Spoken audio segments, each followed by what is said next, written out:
Welcome back to the land of bourbon and bad decisions. This is Relentless Daring live on Podbean.com and the Podbean app. Thank you for joining me. Ladies and gentlemen, the world is going to hell in a handbasket as we speak. The digital book burnings have begun. Earlier this week, Paramount TV, formerly known as Spike, formerly known as a million other things. At one point, I believe it was TNN, the Nashville Network. They have gone and gotten rid of the show, Cops. And I've got an article that I'm going to be delving into from the wonderful, wonderful people at... I can figure the right thing to look at. Find wonderful people at Esquire. Sean's asked, Cops, huh? Like, yeah, Cops is gone. Live PD is gone off of A&E. Right now, there's an effort to remove Chase, the German Shepherd character from Paw Patrol, because we can't have anything good involving police. I'm amazed that we haven't seen the public lynching. I'm sorry, poor choice of words. The public pillorying, something like that, of Tom Selleck for playing a police captain on Blue Bloods. Because you can't have cops who are portrayed as good people. They all have to be bad. Because all you see now on TV is, the cops are so bad. Ugh. And it's just getting so obnoxious. The virtue signaling of media, be it or through social media of these corporations. I mean, John Deere bent the knee. And I used to use that jokingly because from Game of Thrones. Will you bend the knee to me, your new king? Well, now it's not so much as bending the knee to the new king. It's which idol are you going to bend the knee to? Whether it be a literal bending of the knee, like you've seen so many people doing with cops and National Guard out in front of these protesters, or virtue signaling congresswomen and senators in the emancipation room of the Capitol in their nice, fancy kente cloth scarves. When someone had pointed out that those scarves in particular, those colors in particular, are come from the Ashanti people of Ghana. Those people who were traded several 100,000 weapons in exchange for slaves from the Portuguese. Yeah, crazy. Sorry, I had a moment of looking at history and going, you people don't know what you're doing. Anyway, I don't want to dive into this. I can get Parler to stop sending up notifications on my phone. Which, if you're not on Parler, you should check it out. This is not a paid advertisement. It's just something I like to use. I'm not on it near as often as I should be compared to, say, Twitter or Facebook. But getting to this Esquire article, the title, Let's Topple the Racist Monuments of Culture. Paramount Network has canceled Cops after 31 years. A&E trashed Live PD, and HBO Max has removed Gone with the Wind from its platform. In response to nationwide protests against police brutality, Paramount Network canceled the historically racist, law enforcement glorifying true crime series Cops this week.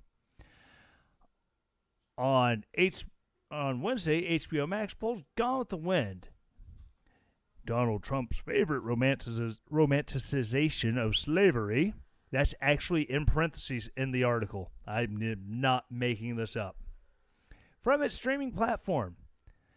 And immediately, conservatives were outraged to see such staples of American entertainment made slightly less accessible than they were 2 weeks ago, as they have with their beloved Confederate monuments. Okay, first of all,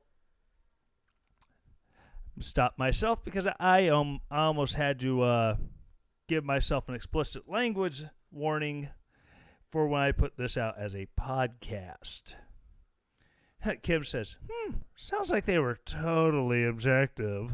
Yeah, I agree. First of all, if anyone should be freaking out about the memorialization of the Confederacy, they should be mad not at conservatives. They should be mad at Democrats.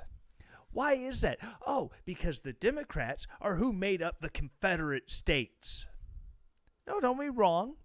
Not everyone who lived in the Confederate States were Democrats, but their political leadership was. It was the Democrat political leadership who, in Tennessee, named I don't know how much crap after General William Bedford Forrest, the guy who led a raid on Fort Pillow and killed every black and white soldier there, whether they were surrendering or fighting. They're the ones who built these people up, who wanted the institutions known as slavery to stay. It's the crazy liberals who don't know history who are going up on the statue of Matthias Baldwin and throwing paint in its face without realizing that, Matthias Baldwin, he was an abolitionist. He fought to end slavery. These are the people who went to the Shaw's Regiment Monument, and they defaced it, not knowing that Shaw's Regiment was the first all-black volunteer infantry regiment in the United States Army. But us conservatives, we just have to have our Confederate statues. Oh my, the vapors. The vapors are just hitting so hard right now. For those of you who don't know, there is a 15-year-old girl sitting across the room who is about to fall out of her chair laughing at her father. I'm doing good.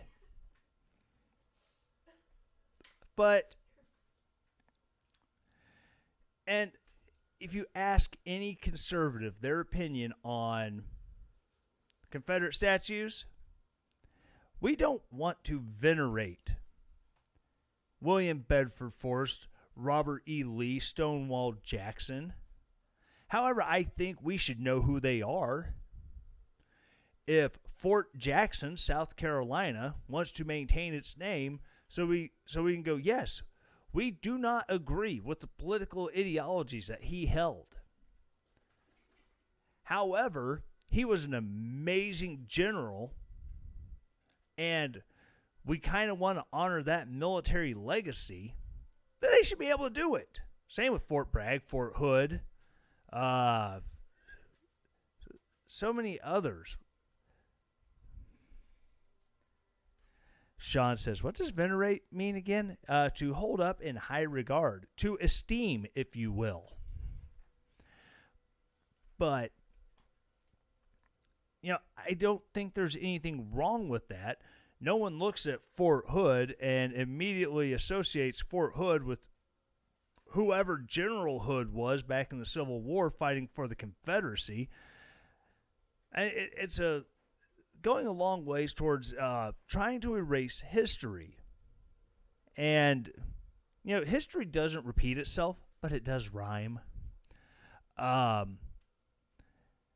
In our Bible study, we've been learning about how, according to the Jewish faith, history it doesn't repeat itself. It's not linear, it's circular. These things, they come back around.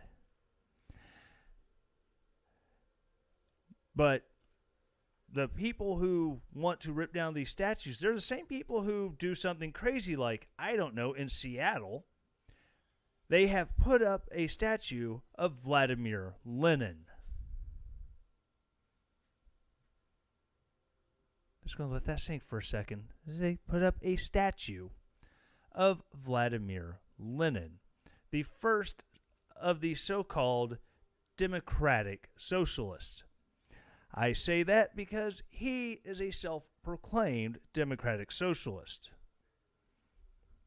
where he led a vicious, bloody revolution to overthrow the czars, because a revolution not based on ideologies, but on covetousness.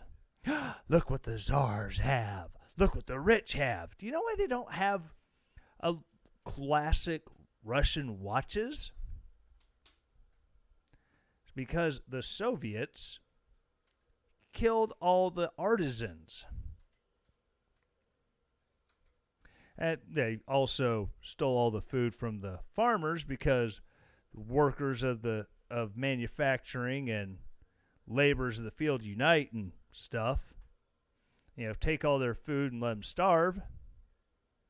Oh, wait, you can't bring up the Holodomor, because the Holodomor was Nazi propaganda against those evil socialists, those evil communists in the Soviet Union. Even though it's, actually factual, but then again, you have the same liberal yuppies, like, I don't know, Walter Duranty, who was he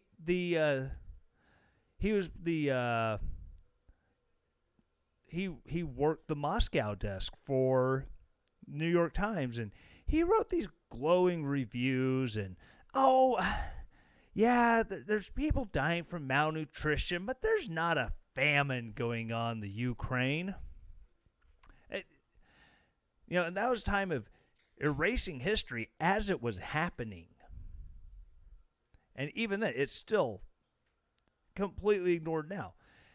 And now, this article, it goes on to say that cops unfairly portrayed minorities as being primarily responsible for violent crime. Well, that may be true from your perspective till you actually look at statistics.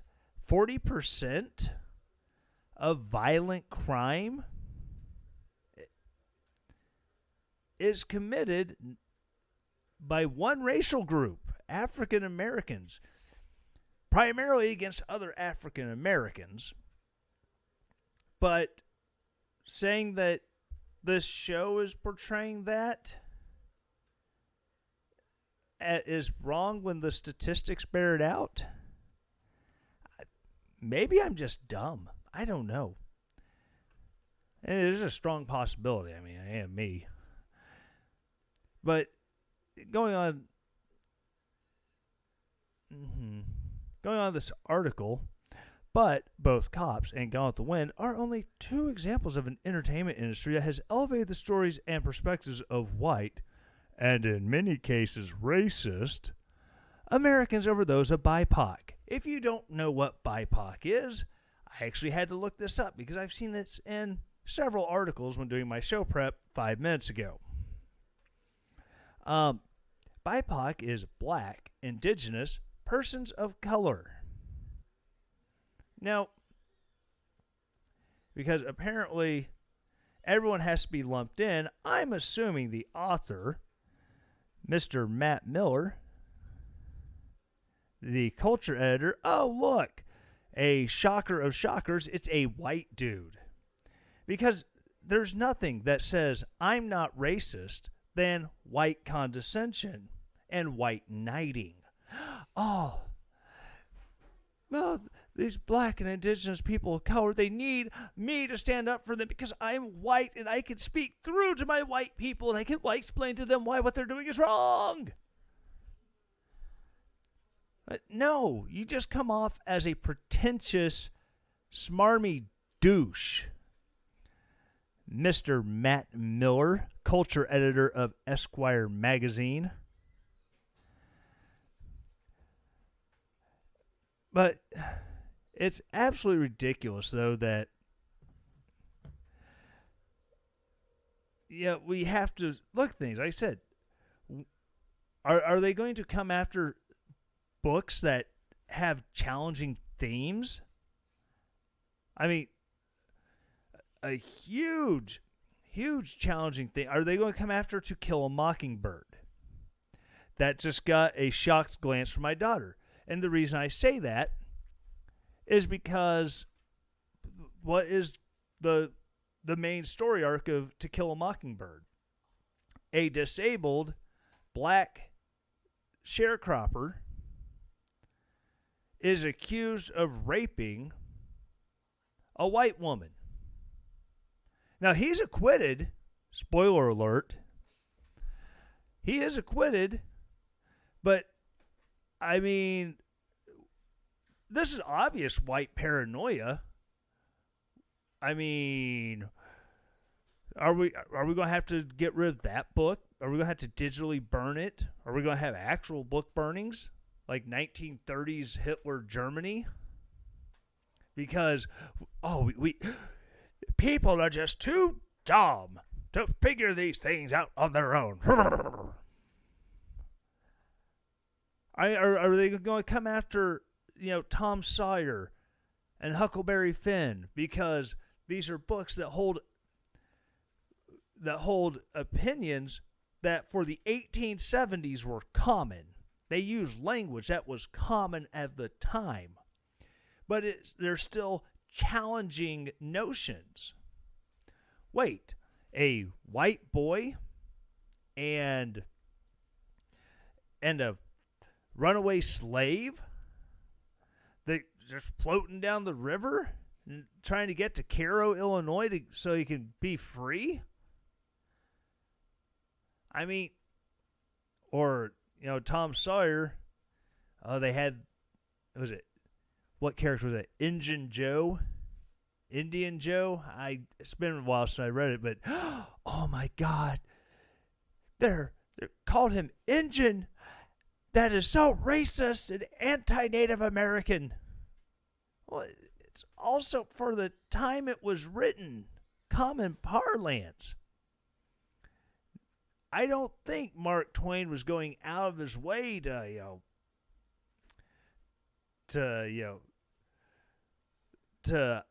idealize these attitudes. But when's it going to come? What's going to be next? There's a lot of people who on Twitter, after Gone with the Wind was announced it was going to be taken down. But, ladies and gentlemen, I have it on good authority that HBO Max will put Gone with the Wind up because it is a classic. I mean, I forgot her name, but Hattie McDaniel was the first African American woman to win an Oscar for her role in that movie. But that movie's so evil. It makes owning slaves look like a romantic thing. Kind of like Song of the South from Disney, where it was set in Reconstruction era General South, where there's an old black man who used to be a slave, and he's still friendly with the kids of the former slave owner. I mean, that's been canceled for years because oh my gosh, that's just so wrong. Or the crows on the original Dumbo. You've seen the original Dumbo. I've seen just about everything till I see an elephant fly. Yet that's because that's a horrible stereotype of black people. But then a lot of people on Twitter started asking about Blazing Saddles. Oh my, what are they going to go after Blazing Saddles next? And then you had the smart crowd.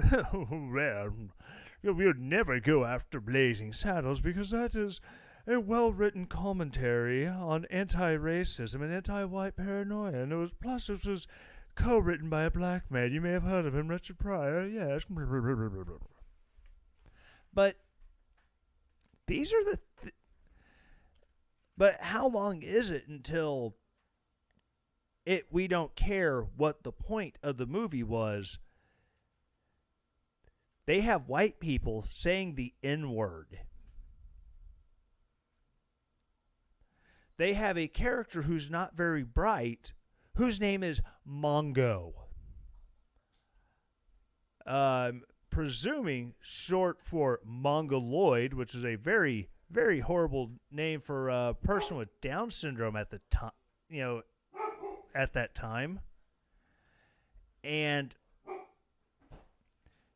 there's so many tropes in there. But how long is it till that one is pulled down?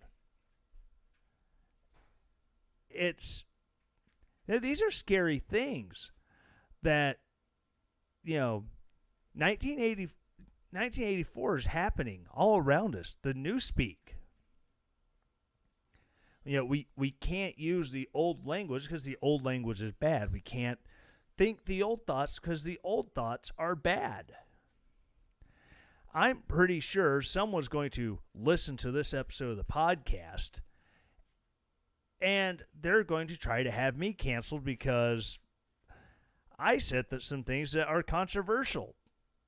Oh, well, it's my right to say it. I'll go down swinging, metaphorically, although possibly physically if it came to it.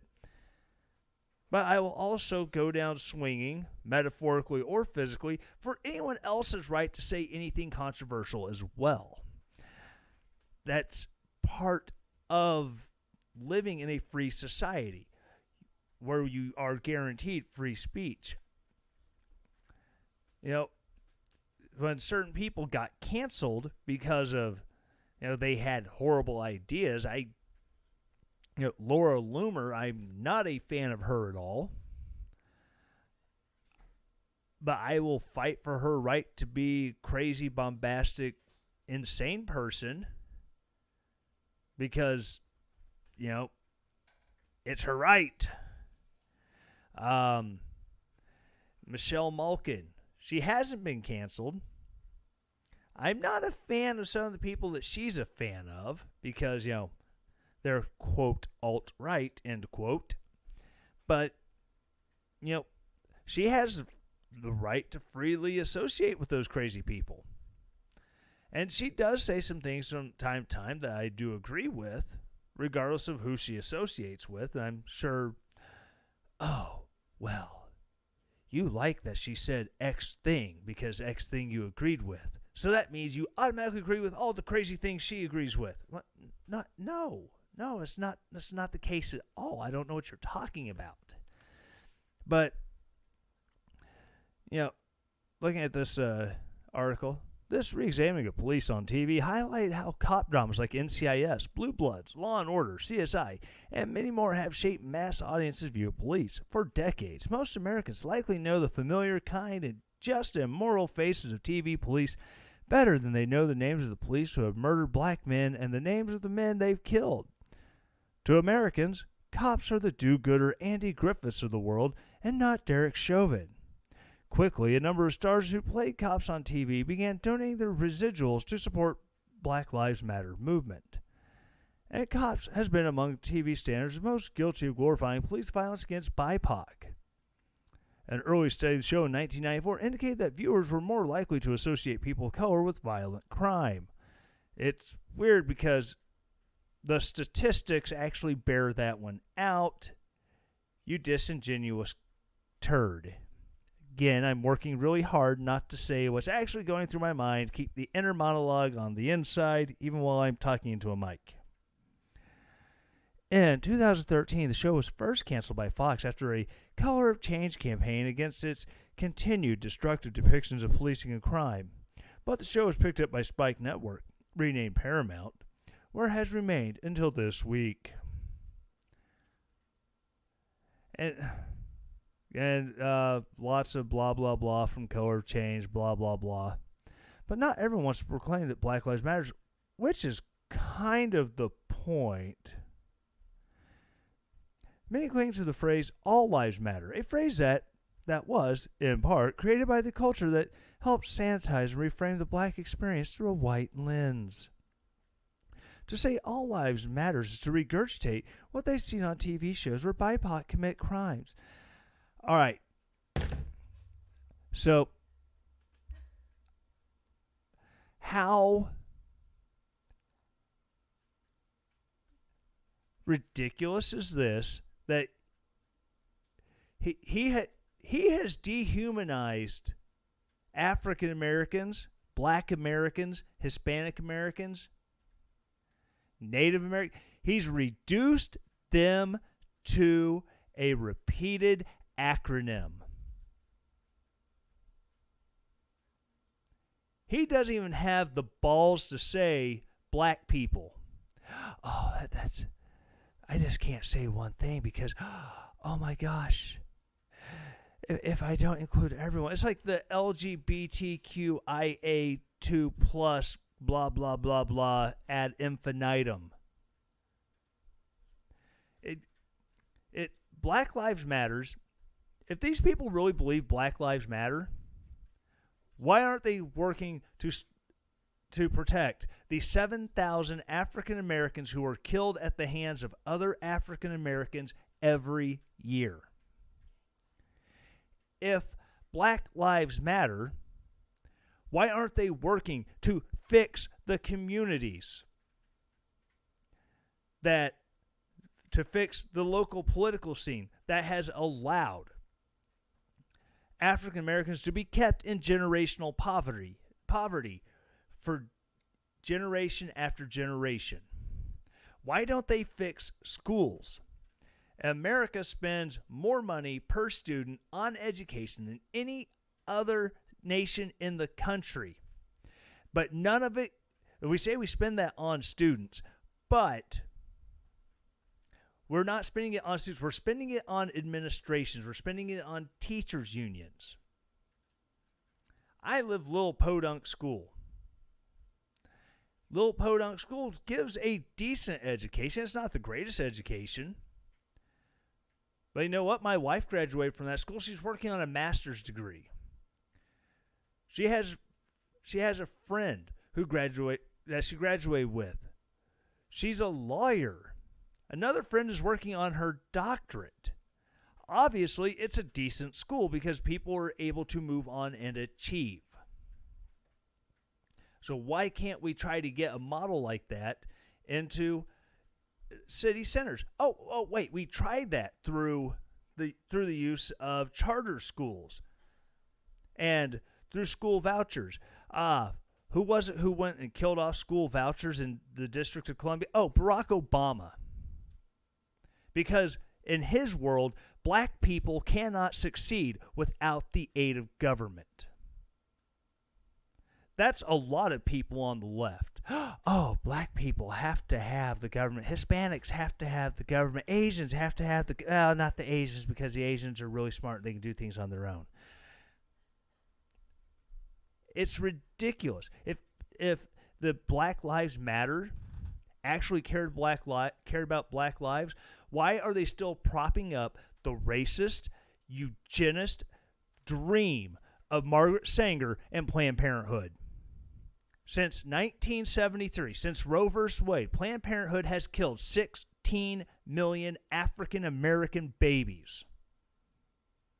But Black Lives Matter. Where the hell are black leaders in front of that murder factory protesting it? Where are the liberal yuppie white college kids out in front of Planned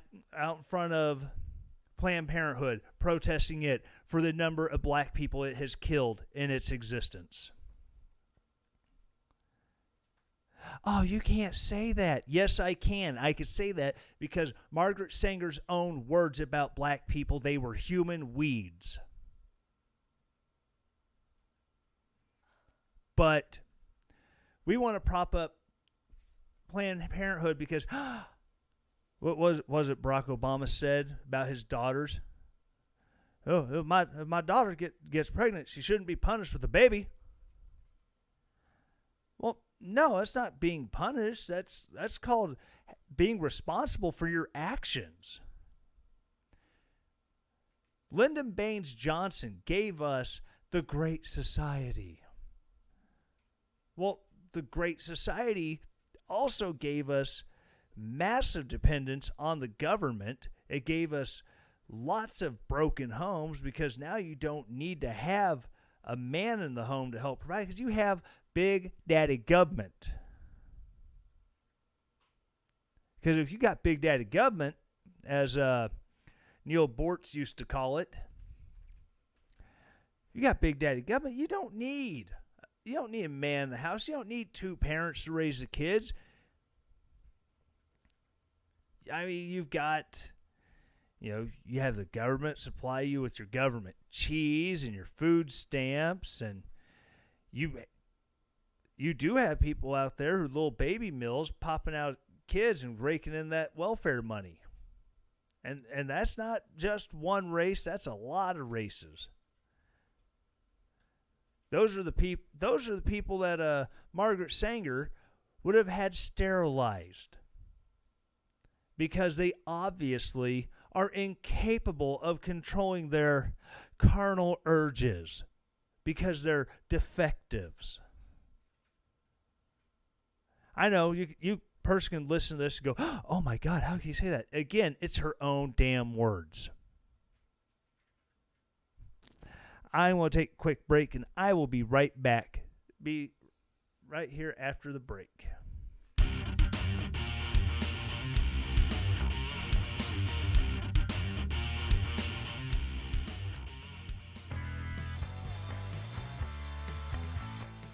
This is Tyler from Relentless Daring, and I am launching the brand new RelentlessDaring.com merch shop. Instead of having to go to a third-party vendor, now you can do everything right there at RelentlessDaring.com. If you want to buy merch, go to RelentlessDaring.com/shop, and there you can get hats, you can get t-shirts, you can get hoodies, you can get coffee cups, you can get stickers. Go there today to show your love for the Relentless Daring podcast. And as always, stay relentless.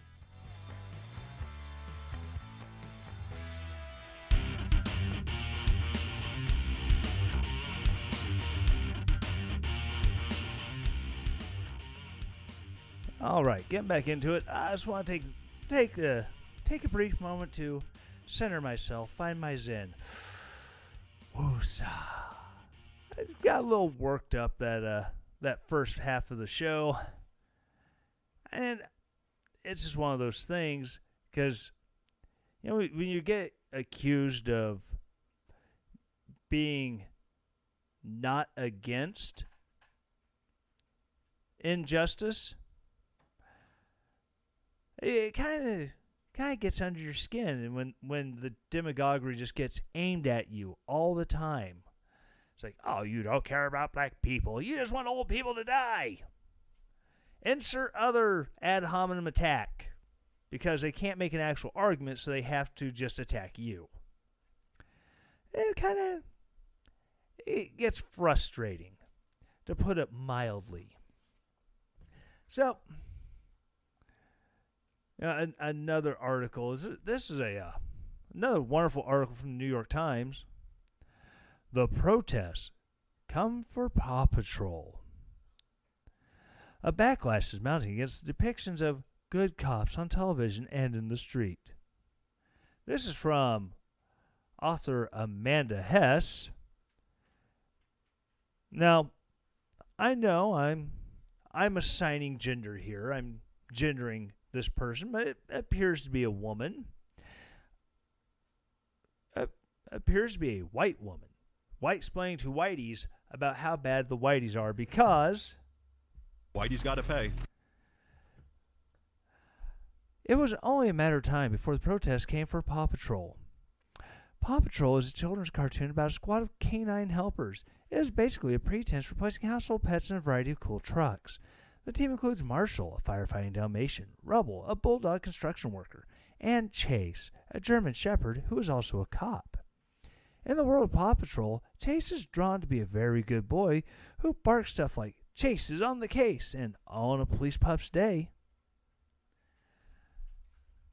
as he rescues kittens in his tricked-out SUV. But last week, when the show's official Twitter account put out a bland call for black voices to be heard, commenters came after Chase. "Euthanize the police dog. Defund the Paw Patrol. All dogs go to heaven, except for the class traitors in Paw Patrol." Really?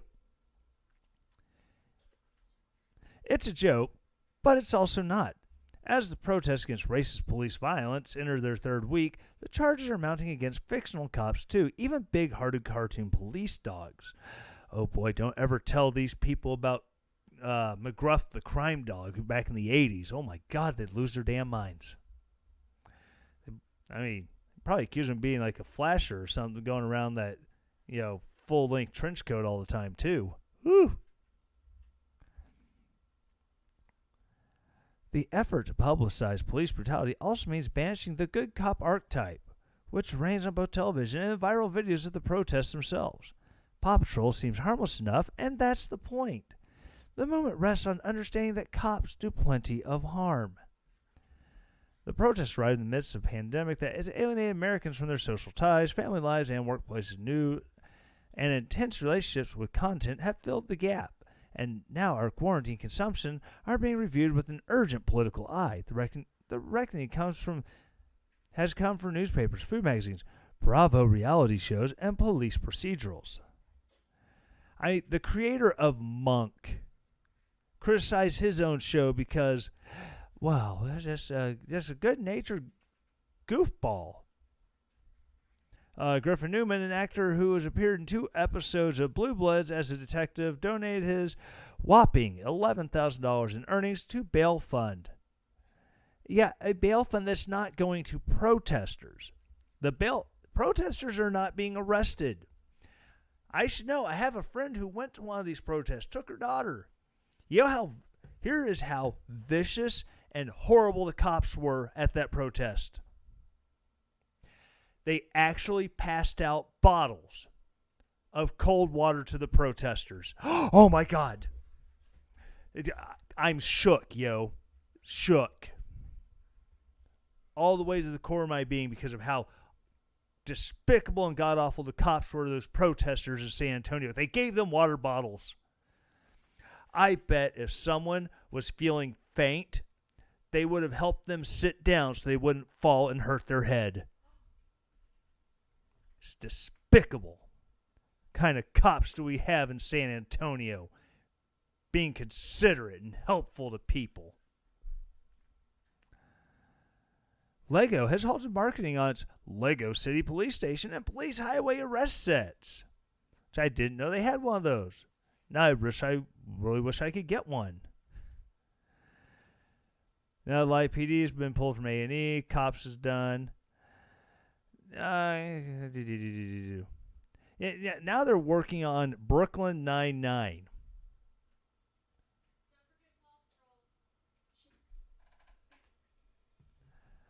But and Brooklyn Nine-Nine, I'm not sure if they noticed this or not, but Brooklyn Nine-Nine does have a couple very prominent black actors in it. More notably, Terry Crews. And I'm pretty sure if any of these crazy activists were to tell Terry Crews to take his show and stick it up his ear, he would probably punch them in the face. He's a very large man, and the way he works those pectoral muscles, it's very intimidating to someone who's kind of soft and pudgy like myself. It's just ridiculous. I just keep waiting for for some sort of woke inquisition to come up. You are charged with not being woke enough. Do you convert to the church of all that is man, or do you hold your position and thinking that you're actually equal in any way and unique as God has created you? I mean, who? Yeah, I keep waiting for their Torquemada character to come somersaulting down a ramp and break into a song. The Inquisitions, let's begin. The Inquisitions, look out, woke sin. We're on a mission to convert the norms. And the girl is across the room, almost dying right now. It's hilarious. I really wish I had set for video. I would just put a video on her. That way, it'd be far more entertaining than anything coming out of my mouth right now. But that's the worst part about all of this. And then you have the defund the cop or defund the police movement. Oh, well, when we say defund the police, we don't really mean, taking away cops. We just mean, redirecting money from the police to other resources. Well, okay, but if you take money from police budgets, what's the fastest way they're going to not spend money they don't have? I mean, they still have to maintain their equipment. They still have to pay for training. They still have to pay for uniforms and retirement fees. Yeah, they can put off replacing a squad car to the next fiscal year. That's fine. But where are they going to cut money the fastest? I don't know. Between $30,000 and $50,000 at a time per unit. Oh, officers. You cut a large police department budget by, I don't know, Seattle is proposing half. They're going to cut half their police budget. They have a department of about 1,400 people. They're probably going to lose 500 to 600 officers because they can't afford to pay them, and no one's going to, strap on a gun and a body camera and a bulletproof vest and go out and walk the streets and fight crime and police neighborhoods for free. Well, okay, there are people who'd be willing to do that. They're called vigilantes. And last time I checked, the United States kind of frowns on vigilantes. I mean, regardless of what the final outcome in the Ahmaud Arbery case is, whether it's ruled it was justifiable homicide or not, I'm more perturbed that these guys engaged in vigilante justice and they chased him down. Like if they caught him at the house and held him till the cops got there, okay, that's fine. But they chased him down and they pulled a gun on him. And then, he fought for the gun and got shot and killed. I don't dispute that. But it's just Georgia law allows for vigilante justice, which is what's going to end up happening because that's going to be the only way people are able to maintain order in their towns. It's going to be, the anarchy that the crazy people want. That's what they're going to get, and they ain't going to like it. But there's an opinion article, again, from the New York Times. Opinion. Yes, we mean literally abolish the police. Because reform won't happen. This is written by Mariame Kaba. Ms. Kaba is an organizer against criminalization. And I didn't engender her. They did. Congressional Democrats want to make it easier to identify and prosecute police misconduct. Joe Biden wants to give police departments $300 million. But efforts to solve police violence through liberal reforms like these have failed for nearly a century. Enough. We can't reform the police. The only way to diminish police violence is to reduce contact between the public and the police. Or you're going to reduce the number of police who then have a much larger job, are going to be under far greater strain, and you're going to cause more police violence because they're going to be overwhelmed with what they're trying to do. But, hey, what do I know? I've never been in a stressful situation that's caused me to react in a way that I shouldn't, ever. Not once. Nope. There was not a single era in the United States history in which police were not a force of violence against black people. Policing in the South emerged from the slave patrols of the 1800s that caught and returned runaway slaves. In the North, the first municipal police departments in the mid-1800s helped quash labor strikes and riots against the rich. Well, okay, wait. Labor strikes, mid-1800s, that sounds like, I don't know, maybe some, the rise of communism and stuff. I don't know for sure. And riots against the rich, huh? Weird. It's almost like, rich people have earned their stuff and they don't want a bunch of people destroying their houses and smashing all their property. I'm just a poor white guy from the woods. What do I know about that? Everywhere they have suppressed and marginalized populations to protect the status quo. So when you see a police officer pressing his knee into the black man's neck until he dies, that's the logical result of policing in America. Or maybe it's the logical result of the guy's a douche. Have you ever thought about that? Maybe he's just a bad human being. Maybe it's not all white people bad, black people good, white people can all go to hell. Just a thought. When a police officer brutalizes a black person, he is doing what he sees as his job. Well, what about when a cop shoots an unarmed white man in the back with an AR-15 5 times while he's begging for his life? I suppose he just sees himself as doing his job as well, but it's a white person. Who cares? Because, hey, it's like my boy Carl says, Whitey's got to pay. It's ridiculous. Statistics show over and over again that there's a huge difference between police violence against white people and police violence against black people. Now, I mentioned earlier in the podcast, nearly 40% of violent crime in the United States is caused or is attributed to African Americans. Okay? So we have that one.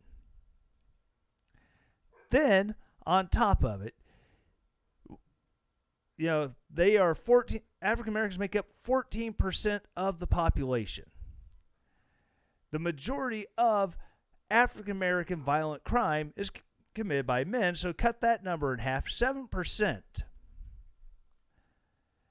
You would think there would be a much bigger, a much larger discrepancy between police violence against white Americans versus police violence against black Americans.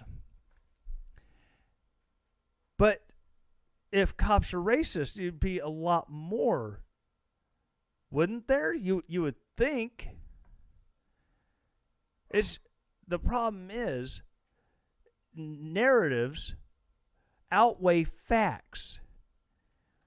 When you look at last year, 25 white men, or white Americans, not necessarily just men, When you look at 25 white men being unjustly killed by police versus 9 African Americans, it's if cops are racist, shouldn't there be more African Americans being killed? If cops are racist, with African Americans being responsible for 40% of violent crime, at only 7% of the population, because looking at African American men, shouldn't that number be significantly higher? The fact of the matter is, I forgot what university it was, but there's a university that did a study that shows that cops are much less likely to use force,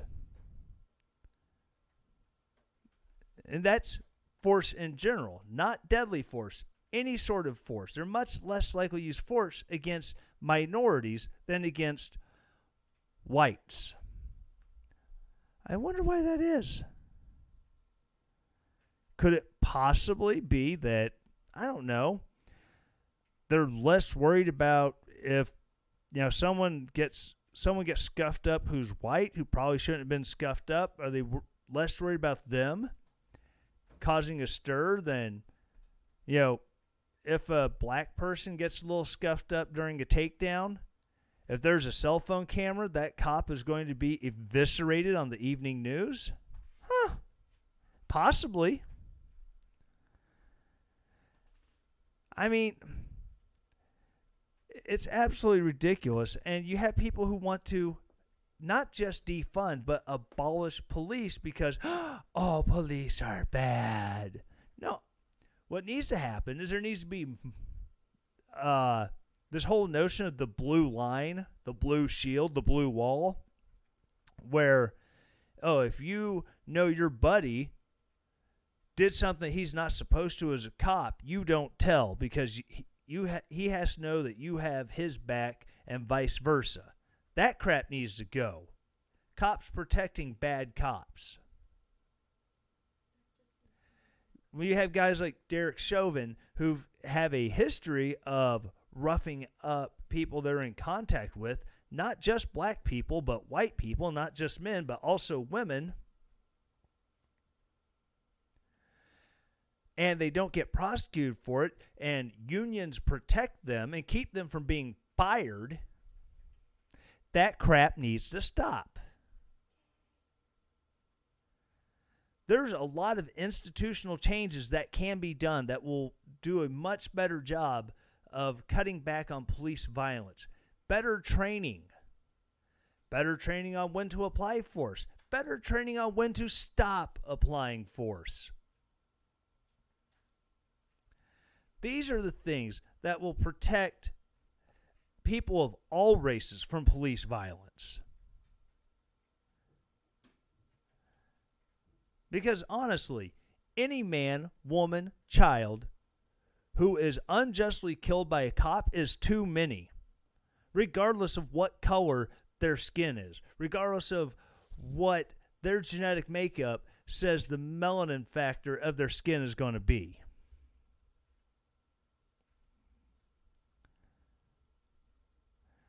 It's just absolutely, it's disgusting, the whole idea.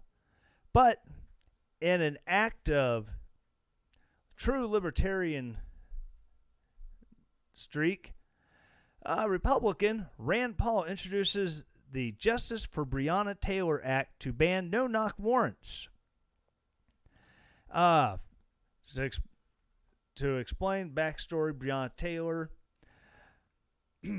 she was killed by cops when they executed a no-knock warrant, which typically a no-knock warrant is what is served when they want to just rush in and be able to grab everyone, just catch them off guard. She was killed in Louisville when Cops were say, oh, there's people selling drugs at this house. They got the warrant for the wrong address. They busted in. She thought she was being broken into. She pulled her gun, and was shot and killed by the cops.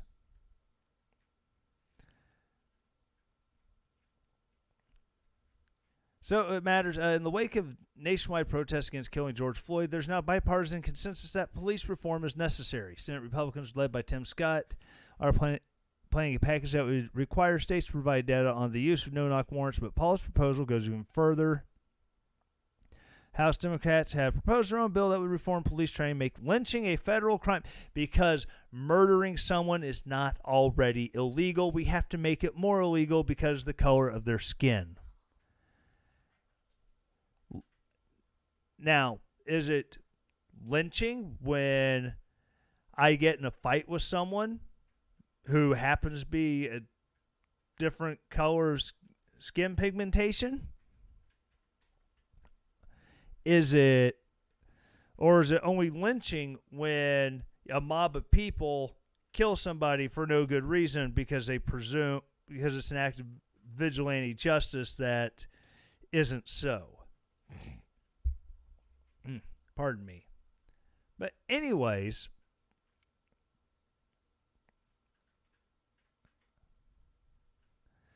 I think the no-knock warrant, getting rid of those, it's a good idea.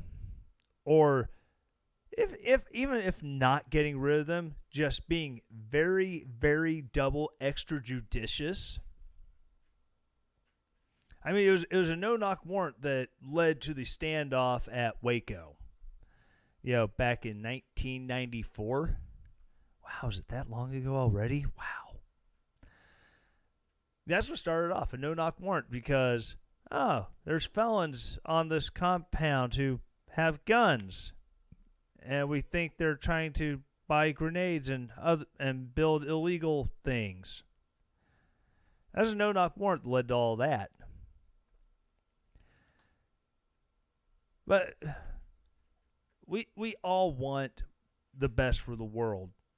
Unfortunately, some of the ideas that some people have are not the best. Erasing history, erasing works of literature, movies, because you don't like their content. How many of these liberal yuppies would be shocked to hear that one of their great progressive legends, Woodrow Wilson, actually screened The Birth of a Nation, that old movie about the rise of the KKK, the KKK that Woodrow Wilson's father helped start.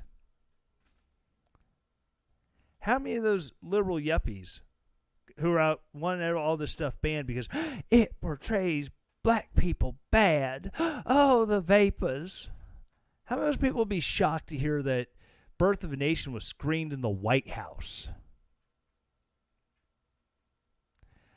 You tell them that, they'll probably, it's probably Donald Trump's favorite movie. Like, no, it was Woodrow Wilson. That notorious racist who resegregated the United States military.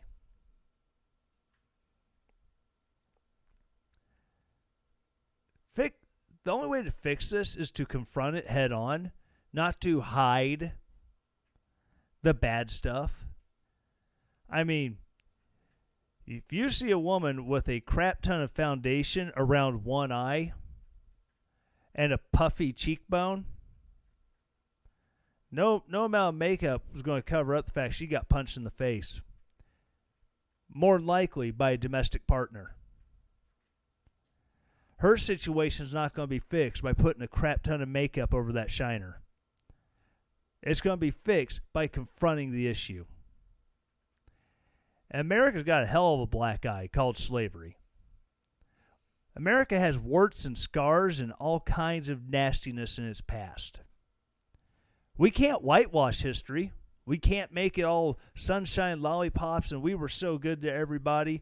We had horrible, horrible people who did horrible, horrible things in this country's past.